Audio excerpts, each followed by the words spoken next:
We are a small group today, so I don't know if we will put the recording up or not, because usually I have like a bit of a theme that I follow, and then I try to do that over a couple of weeks. And I've done 2 topics already out of 4, but when I was thinking about it today, it just somehow didn't come together, so I just dropped the whole idea and thought, okay, just have a little break.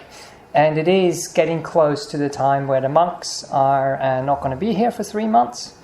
So it kind of reminded me, I was a primary school teacher in the past, and when you get kind of close to the year, at the end of the year, you just, finish off what you have to finish off. Some things you can't really quite finish off. And especially like for sports, you would go to the gym with the kids, but you would tell them, okay, it's the last time, so you can basically tell me which games you would like to do. And that was kind of the last lesson usually. It would have to be sports, so here it will have to be meditation or somehow related to meditation. But I thought maybe tonight I could just put the ball in your court at the beginning of the session and see if there is anything you would like me to talk about tonight, or any kind of meditation problem that you maybe have that you would like to have addressed in a meditation. So I would be quite happy to adapt and adjust. I came here once and there was one person who turned up to the class. Obviously Thomas and Ariel were here. I think you were driving me at that time. So we just had a bit of a Q&A with the person who was here for 15-20 minutes, and then I actually guided a personal meditation for that person and the question that that person had. So I'm quite happy to adapt as well. If there is anything in the room, if you want to help me a little bit tonight. Otherwise I'll see what comes up. But yeah, is there anything which you would like to do, or anything which has happened to you recently, or when you took some time to meditate, an obstacle that came up? Yes, please. I'd like to know more about dealing with uncertainties, and then how meditation can help to that. Yes. So uncertainty is one of those characteristics of life. In Buddhism we call it Anicca, and it's often translated as not sure, or it's translated as irregular. So I'm not sure how familiar you are with how the monks live, but in our tradition we give up our possessions, we give up our money, we give up most of our power, and we live in a property that is bought by the Buddhist society, and then we hope that people will come and feed us. Because we can't grow things, we can't buy things, we can't cook things, so we are very dependent. And in our kind of regulations that are called Vinaya, there is something called Nicca Bhatta, which means Bhatta is like a meal, and Nicca means it's regular. So we have certain people, like I think even Thomas and Ariel are coming on Wednesdays now these days, or you have certain people who come on a certain day. So sometimes I don't even have to find out what day it is. I just have to have a look who is there, or sometimes I just have a look on the table. And some of our supporters, they bring the same dish every week. So just by seeing the dish, I actually know who the person is. So that is the regularity. It's the people who come every Wednesday or every Tuesday or every Thursday.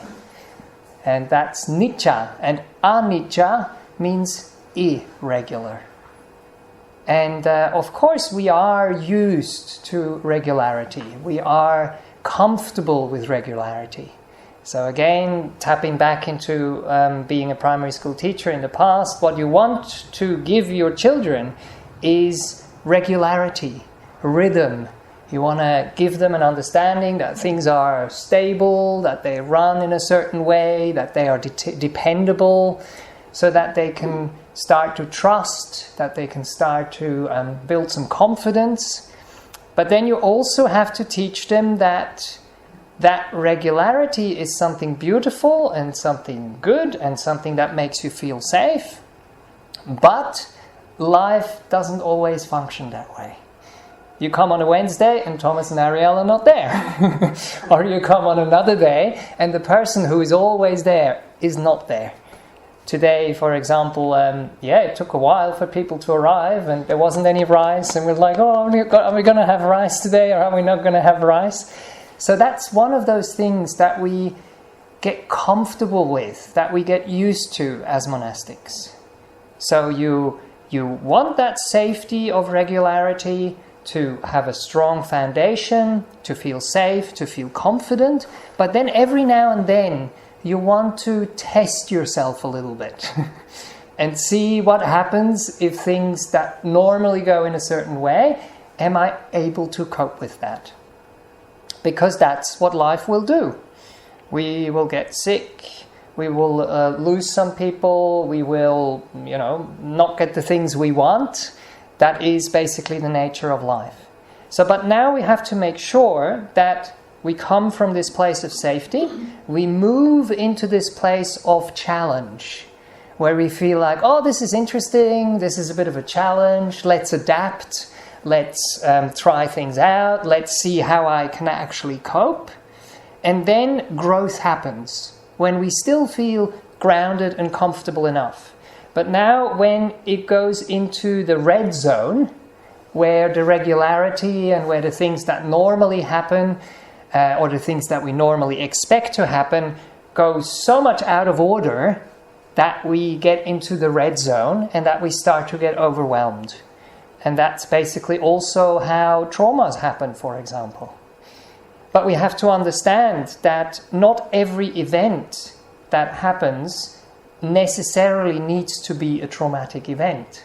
It always depends on the person, how they see the world, what kind of resources they have, how grounded they feel, and where they are in this kind of window of feeling safe, feeling grounded, feeling challenged, but not feeling overwhelmed.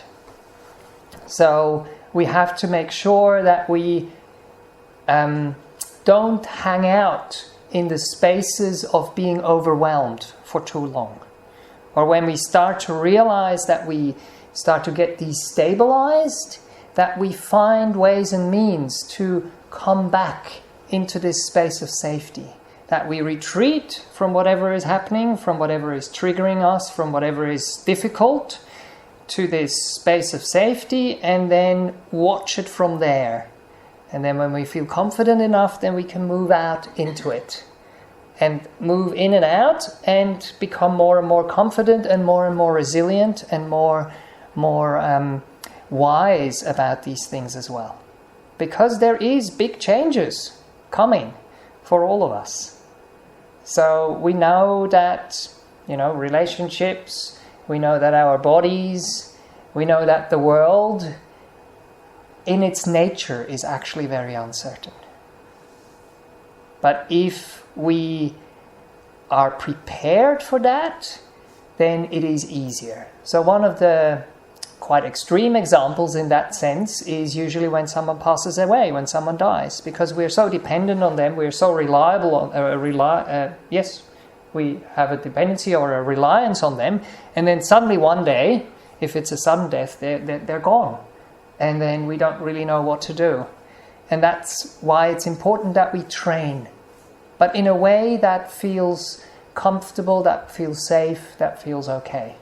So that when that call comes, that's what our teacher usually teaches us, when that call comes, such and such a person in our lives has been in an accident or, was old and has died, that our reaction won't be, this is not fair, or I can't cope with this, but it will be, I expected that.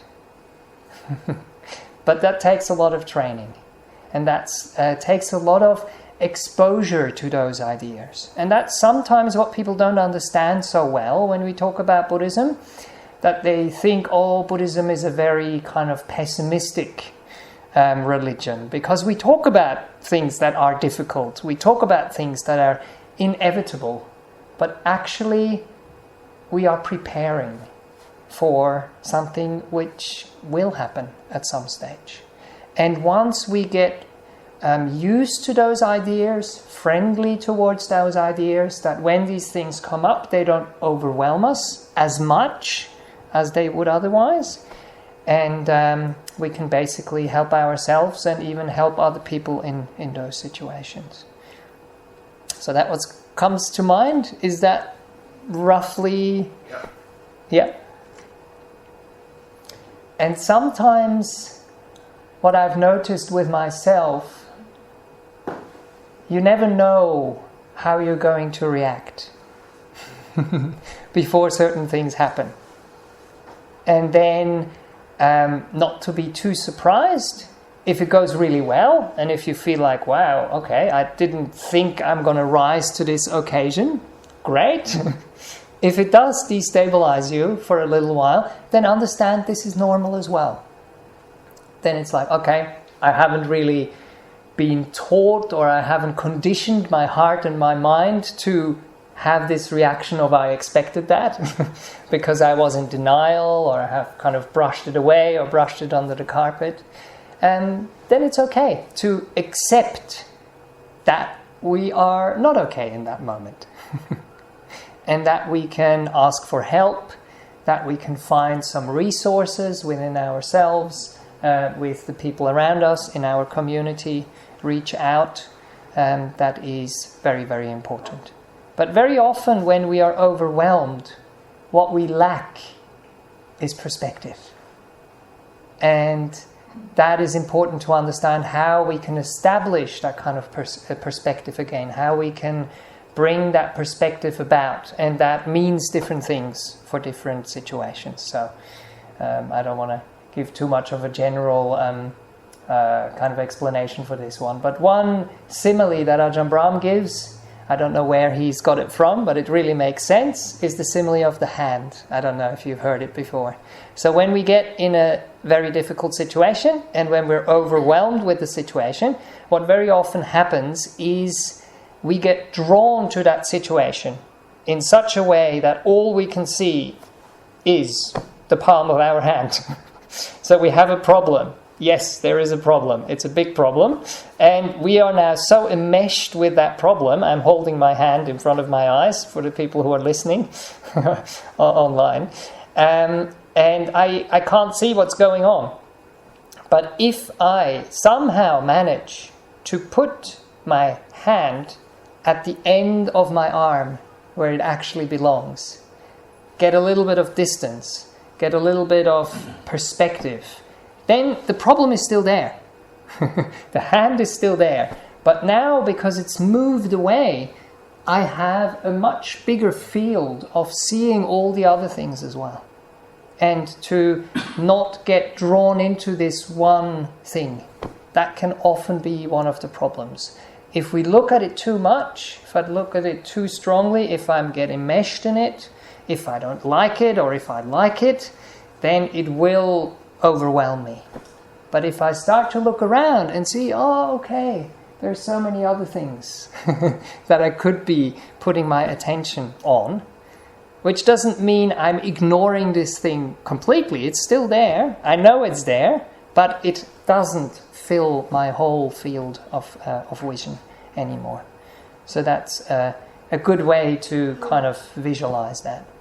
And the teachings and meditation and mindfulness, this kind of stability and clarity of mind, and remembering anicca is normal, irregularity is normal, will allow us to deal with these things in a much more healthy and helpful way. Okay. Bit of a long answer, or I hope it makes sense. Is there anything else? But yeah, I mean, it is basically, even for myself, it was uncertainty. I didn't know how many people are going to be here. I didn't know if someone is going to ask a question. I didn't know if I can actually answer the question. But with time, you learn that it will be okay. And that even if it's not okay, it's okay too. I remember that one occasion where I was a junior monk, definitely. I don't know how many years I had. And I was going to the city centre in Nollamara in North Perth with my teacher, Ajahn Brahm. And my job was basically just to assist the teacher. So, kind of an easy job. You just look after the teacher and he does all the, talking to people and giving big talks for 300-400 people. But then there is a youth group. And that youth group asked if I could go and speak to them. And I was fretting about it and I was preparing myself. And then when I got there, I was just full of fear. And I started talking about something and then I lost the train of thought. And then at some stage, I just honestly said, I prepared for this, I had some ideas, but it just doesn't flow. I don't know what to say. But at that moment where I opened up, where I was honest, where I accepted the situation, it wasn't such a problem anymore. There was this kind of shame or expectation that I have to go there and be the monk and pull off a great session.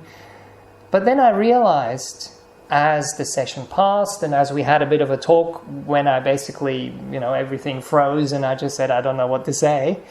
I walked out of that room actually quite balanced and quite happy and quite okay.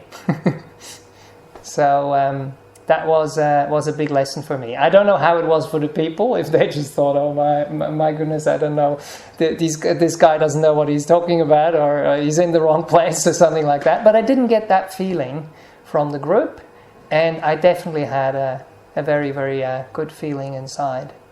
So very often expectations, comparing ourselves to other people, to what we think should be happening, is actually very, very unhelpful and can create a lot of stress, can create a lot of shame, can create a lot of basically unwholesome feelings. But the truth, it always works. If we are truthful, if we are ourselves, if we say things as we feel or know or understand them, it's true. It might not be 100% correct, but that's what it's true for me in this moment. And that already just feels so much more comfortable. There is one word for humility in Buddhism, which is called nivato. And it literally means without air. So when you blow yourself up, when you make yourself bigger than you actually are, you have to protect yourself. Because that balloon, because that kind of bubble could burst anytime. Just someone or a situation or something has to come and prick it a little bit and bang. And then this kind of image that you have projected on the outside or that you have tried to achieve for yourself basically, pops and all the air goes out. But now, if you don't inflate, what happens then? Even if there is little pricks and needles, it's uncomfortable still, but you don't have this big unraveling, you don't have this big kind of pop. So that's probably a good thing, what we can work on. But we also have to be honest to understand that we haven't understood this existence to its entirety, so we're not trying to blow things up in that area, but it's just our ignorance, basically, our delusion that doesn't allow us to see how things are, and that creates some friction and some problems. Anyway, probably enough for a bit of a talk. Let's see how we can maybe take some of those ideas into meditation. Is there something that I said that resonated with some of you that you feel would be nice to explore a little bit more in the meditation? Nothing right now. Okay, so we'll just see how it goes. See what kind of transfers over to the meditation period. Can I check, since some of the people are new, are you new to meditation as well? Not entirely. Not entirely, yeah. We usually sit for about half an hour. It is a guided meditation, so in those terms, often people tell me, oh, that didn't feel like half an hour. So I hope that's going to be the case today as well. The guidance really helps. But please understand from just what I was describing before, if that is a bit of a challenge for you, make sure you have this feeling of safety inside. You have this feeling of, okay, this is a challenge, but if at any point you feel, this is becoming a bit too much, or I feel a little bit overwhelmed, please adapt and adjust the practice for yourself. So talk to yourself in a nice way. I will try to talk in a nice way to guide us all, but if it's not working, please guide yourself. If you are not comfortable with having your eyes closed, open them a little bit.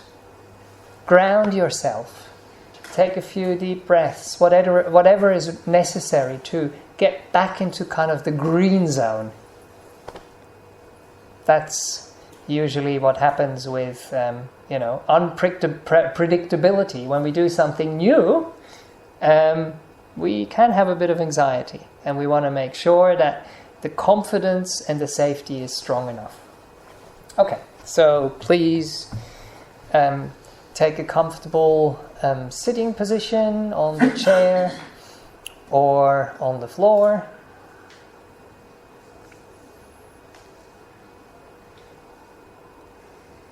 And then we usually do close our eyes. So you can do that gently and softly. If you want to keep them slightly open, that's fine too. Sometimes we don't feel comfortable, or we feel a bit sleepy, and then a little bit of light can be helpful.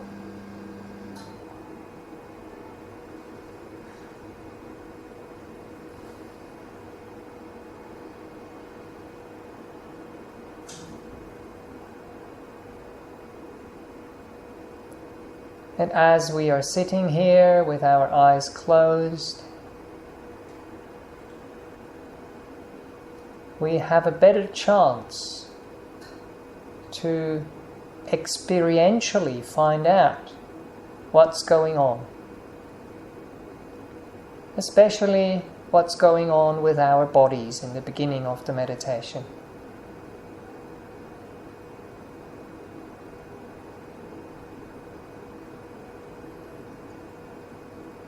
Maybe that's not something we're so used to doing, but it is actually something very important. We want to make sure that our bodies are peaceful, are at ease, are relaxed as much as possible.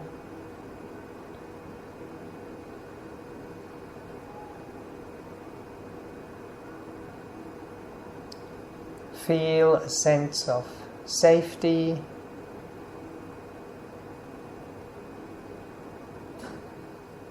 And then we also want to bring up some wakefulness. Not a forced wakefulness, but a wakefulness of being interested.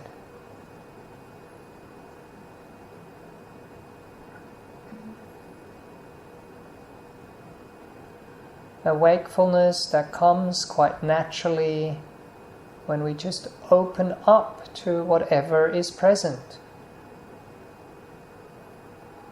When we feel, when we listen to what our body is up to right now.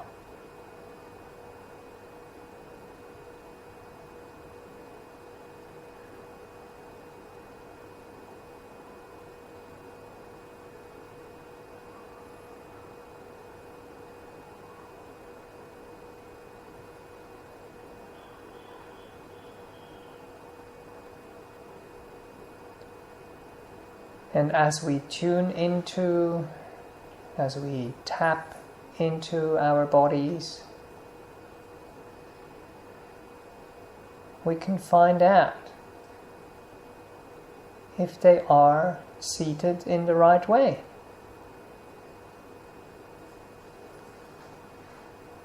Or if there are any things that we can do to make them feel safe, at ease,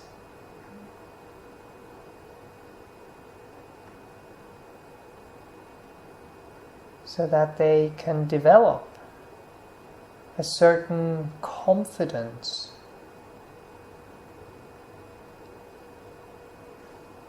a resilience,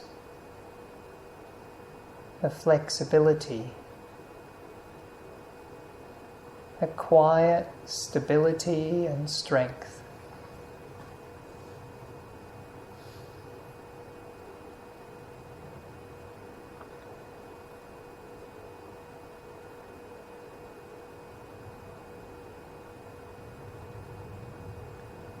When we are afraid, when we are anxious, when we don't know what's going to happen, then we often protect ourselves by tensing up.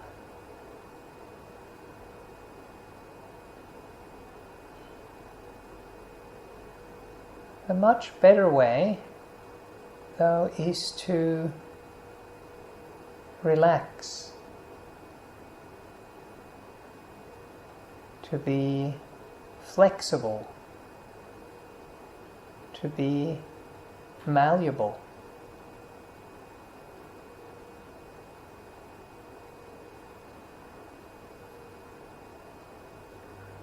That requires a bit of vulnerability, a bit of trust. But it means that we can adapt, that we can flow with, that we can bend and then bounce back, rather than being rigid.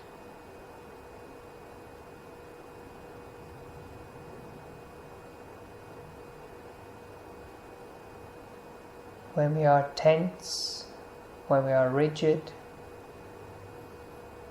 then we waste a lot of energy.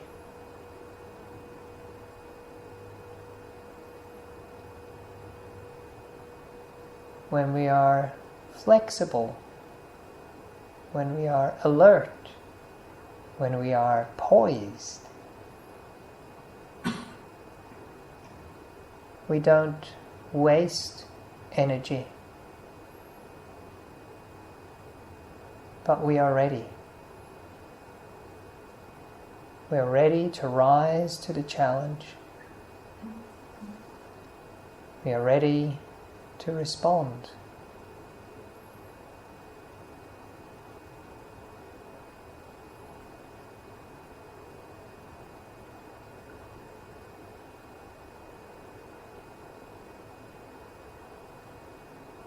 We are ready to be influenced by the conditions around us,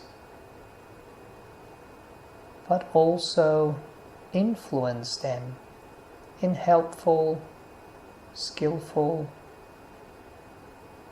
ways.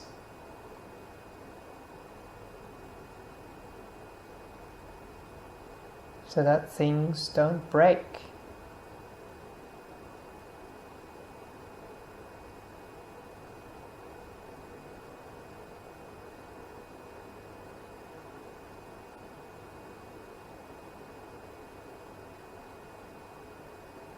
But bend and adapt.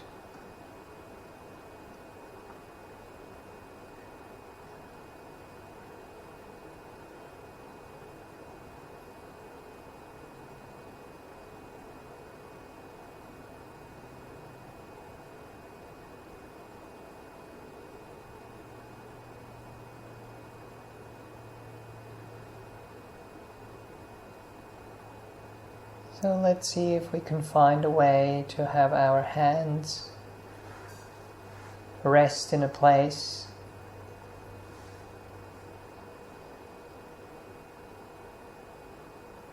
where they're not tense,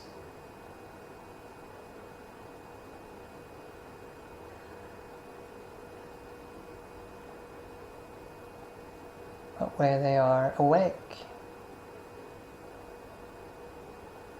open, receptive.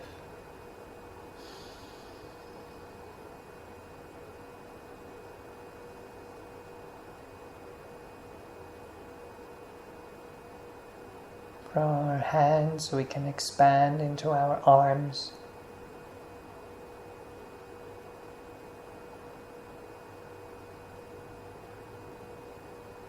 up to our shoulders.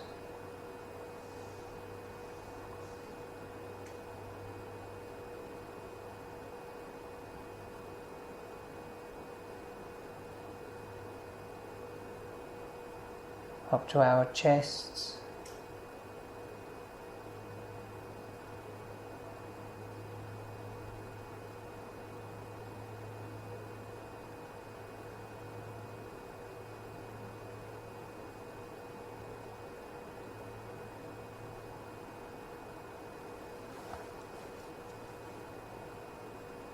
See if you can find a posture that allows your chest to be open,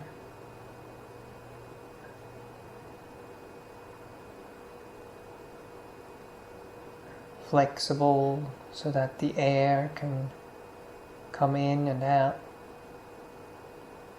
as it needs to.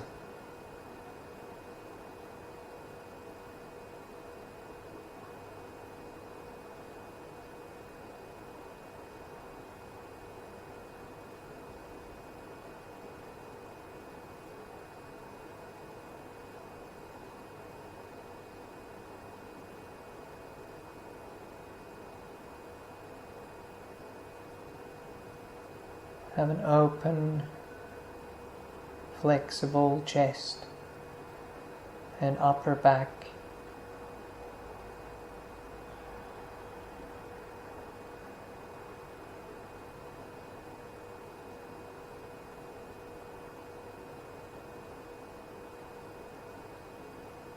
Have an open and flexible belly and lower back.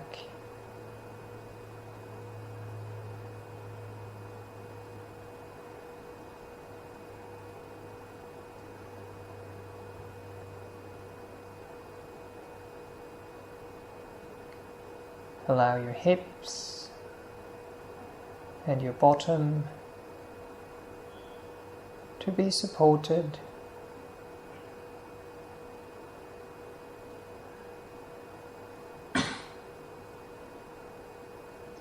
To balance on the chair, on the cushion, on the floor.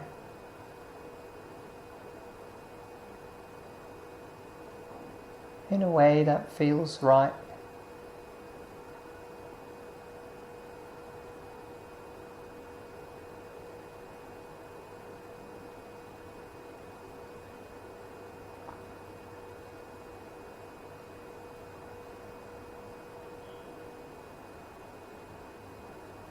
And by extension,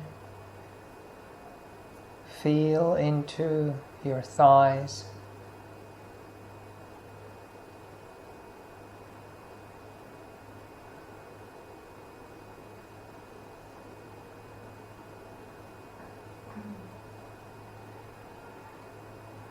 Allow them to feel at ease.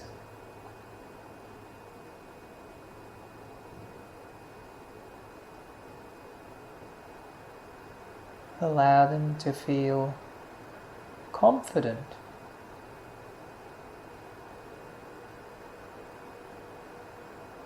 Flexible. Resilient.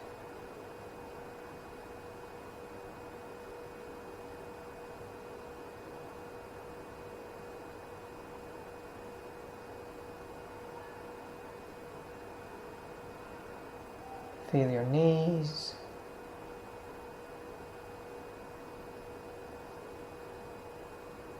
Make sure they're not strained.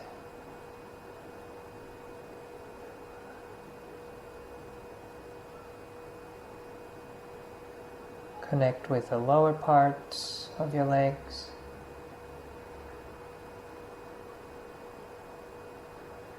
All the way down to your feet. Making sure they're not squashed.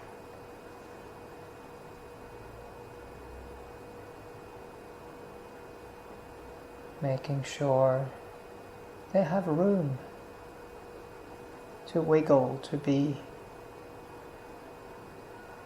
to breathe, to rest.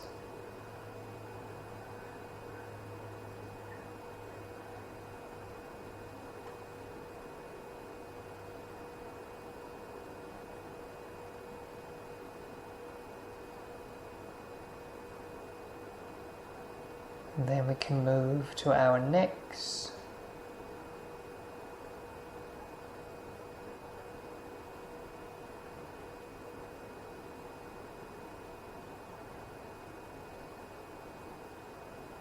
Allow them to be soft, malleable, flexible, adaptable.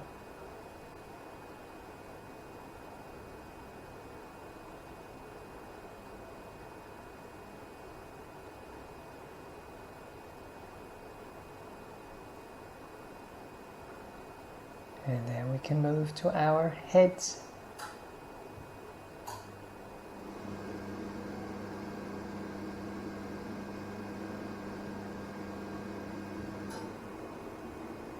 Feel the head all the way around.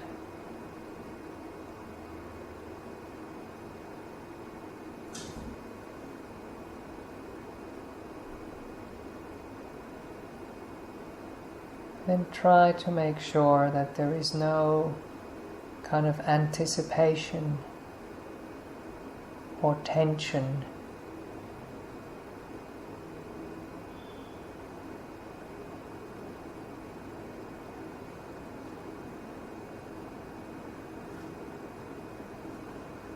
But softness, ease, confidence, flexibility.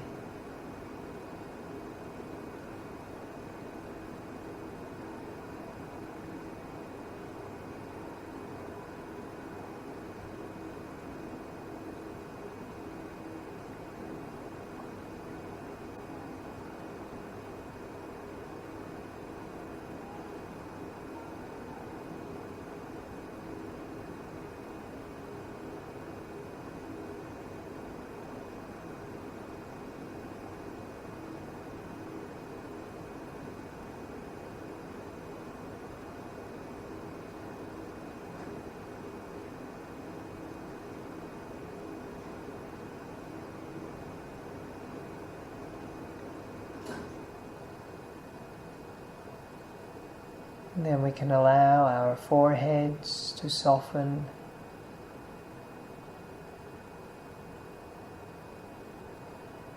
Our eyebrows.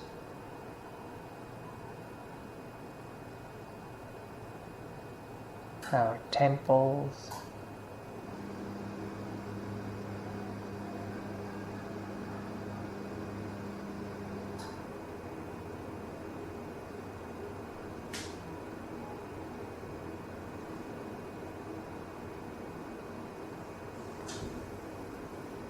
Our eyes, the eyelids, the nose,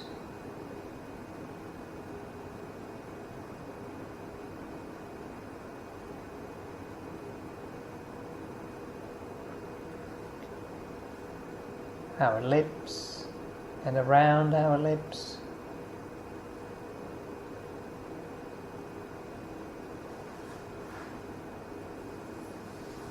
Not forgetting our cheeks,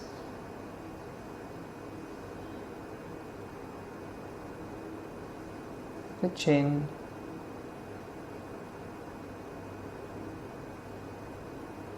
the tongue, the jaw.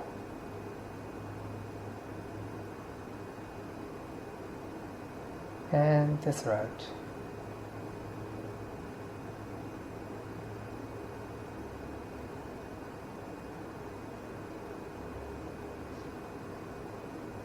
Allowing all these areas to be soft, relaxed, but alert, resilient.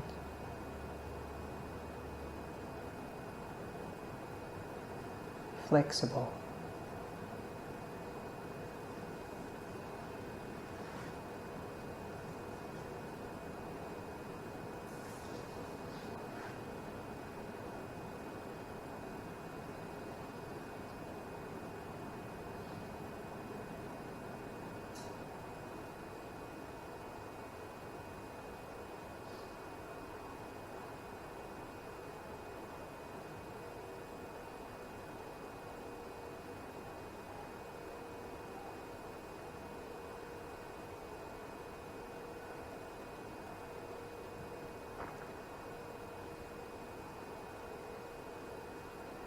It's like giving our whole body a mental massage, which loosens the muscles,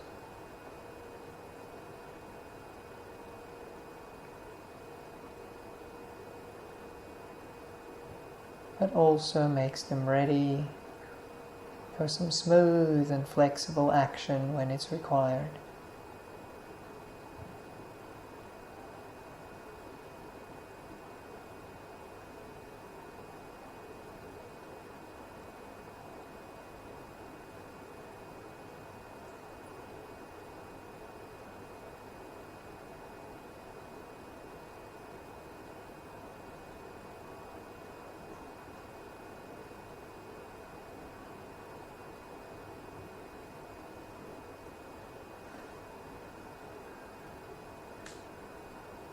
And when we are able to learn this with our own bodies,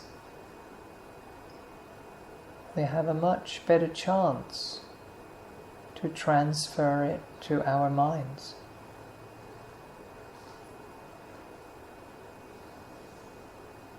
When we practice with our bodies, it actually does that quite naturally. When the bodies relax, when we unburden the tension, then that transfers to our minds as well.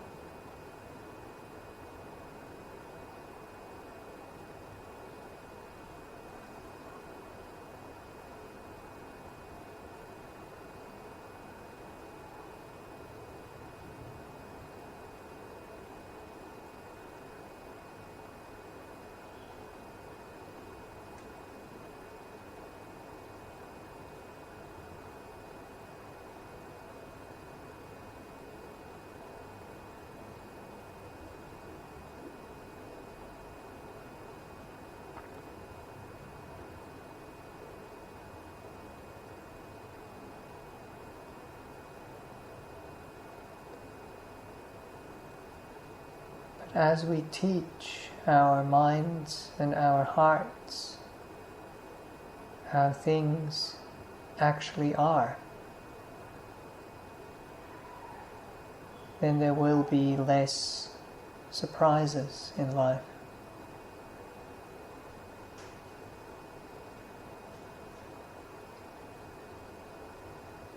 There will be less struggling and striving and forcing.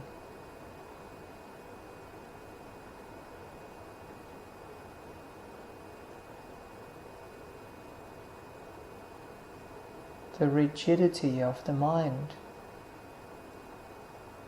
usually transfers into our bodies. The tension in our minds leaks out into our bodies.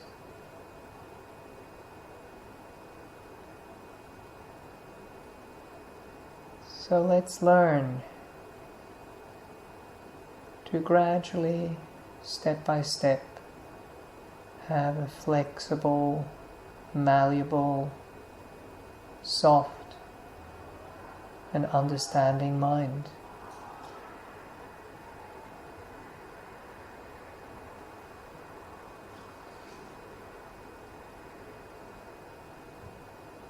A mind that is resilient.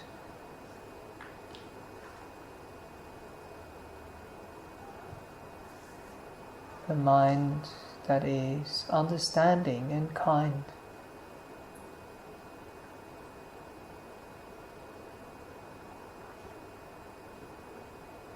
A mind that is strong but flexible at the same time.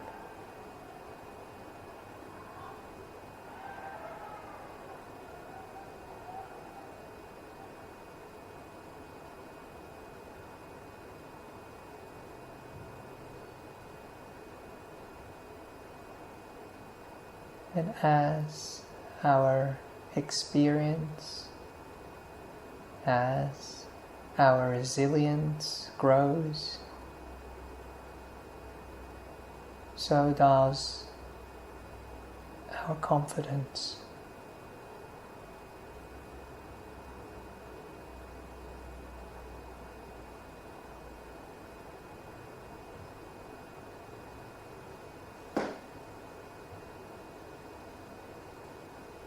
That we can accept,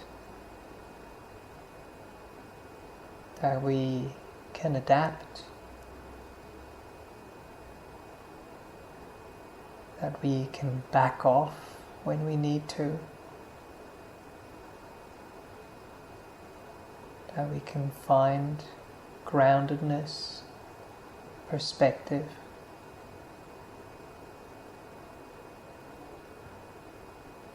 resources,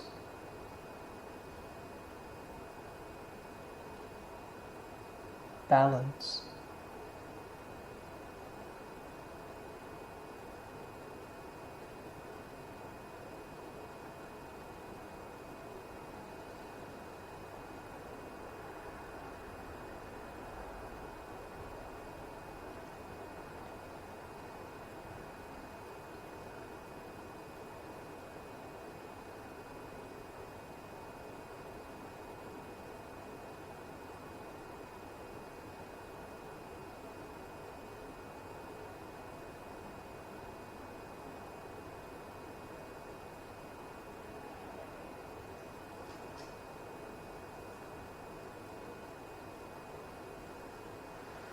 As we did before, mentally massage our bodies, we can mentally massage our minds. Is there any rigid type of views or fears, expectations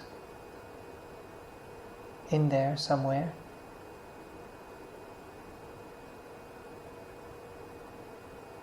Can we loosen them up a bit?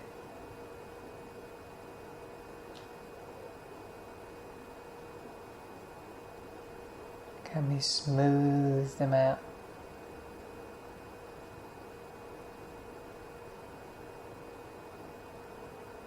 Can we help them to be more flexible, more resilient?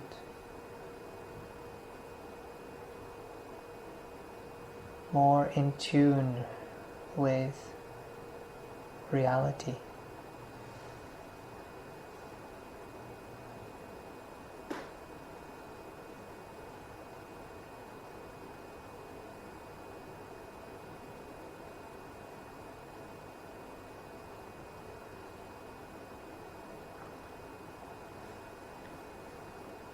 And then we can take a minute or so to check back in with our bodies, check back in with our minds, and see if anything has changed during this meditation period? Do we feel more soft, more at ease, more flexible, more awake, more strong, more confident?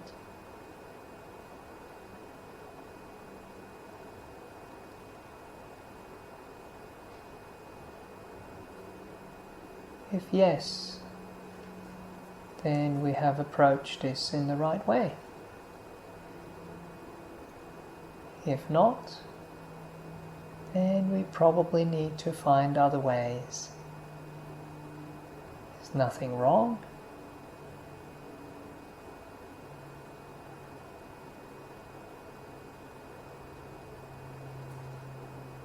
But we can learn what helps and what hinders us.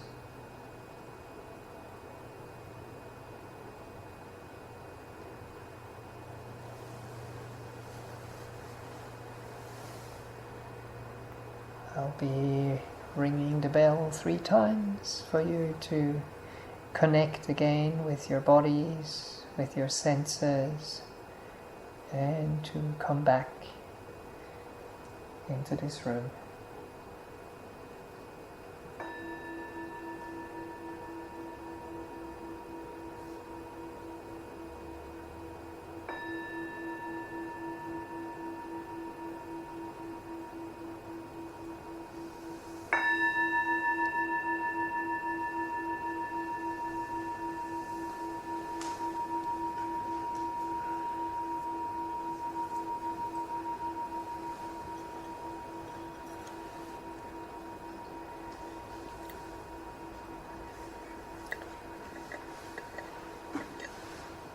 Thank you for your input and for coming to meditate together. Is there anything after the meditation that has come up that you would like to ask or share or